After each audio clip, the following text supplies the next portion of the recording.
रूस गस्त करिथिबारु प्रधानमंत्री मोदी उपरे रागिले जेलेनिस्की। आसंतु जानिबा यार सर्विसेस खबर विषय रे। प्रधानमंत्री नरेंद्र मोदी रूस गस्तरे थिबा बेले यूक्रेन उपरे रूसर घन घन आक्रमण जारी रही।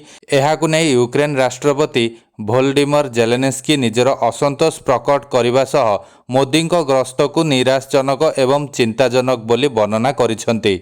जेलेनिस्की मध्य एने एक विवृत्ति जारी करी प्रधानमंत्री नरेंद्र मोदी मस्को गस्त को समालोचना करने सह एहाकु शांति प्रयास क्षेत्र में एक बड़ झटका बोली कहिसेंती। से कहिसेंती जे प्रधानमंत्री नरेंद्र मोदी जेतेबेले पुतिन को साक्षात करुथिले सेतेबेले रूसीय क्षेपणास्त्र यूक्रेन उपरे आक्रमण करुथिला। रूस कीव रे थिबा एक शिशु चिकित्सालय को टार्गेट करथिला। एहा सहित से पुतिन को हत्याकारी बोली मध्य कहिसेंती। सूचनायोग्य सोमवार दिन नरेंद्र मोदी रूस राष्ट्रपति व्लादिमीर पुतिन को तांकर बासभवन रे साक्षात करथिले। से दिन सकाळे यूक्रेन रो सहर गुड़िक उपरे रूसिया क्षेपणास्त्र आक्रमण करथिला। एथिरे 37 जनकर मृत्यु घटिथिबा बेले 170 जन आहत होइछंती।